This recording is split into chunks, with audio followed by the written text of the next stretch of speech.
Well, as CP sir has mentioned, Bangalore Traffic Police has made elaborate arrangements for 31st night traffic flow as well as traffic movement across the city.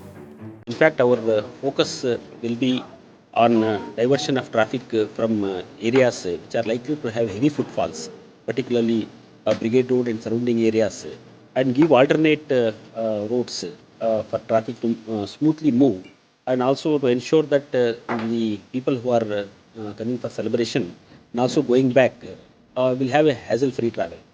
In fact, for that reason, we have asked BMRCL as well as BMTC to operate till 3 o'clock so that the road users, instead of coming by their own personal vehicles, they can go back in public transport.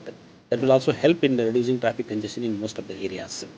Thirdly, in the previous years, we have seen a lot of fatalities because of road accidents as a result of negligent driving, over speeding, and drunken driving.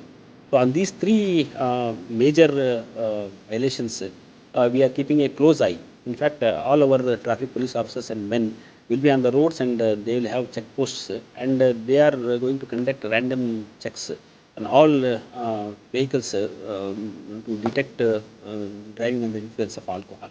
And secondly, to prevent overspeeding as well as other negligent type of driving, we are closing down 30 flyovers in almost every part of the city, except one flyover that is going towards Bangalore International Airport.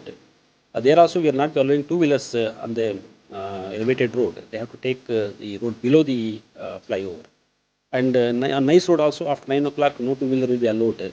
Because previously we have seen several accidents in those stretches of road because of violations of speed norms. So we from traffic police will ensure that people will have a safe journey. At the same time, the citizens also have a responsibility to ensure that they follow all the traffic rules. Celebration should go hand in hand with a lot of responsibility on the road, because since public road, a lot of innocent people also will be there. So it is very important that all the citizens should drive safely and to a large extent avoid overspeeding, negligent driving, and drunken driving.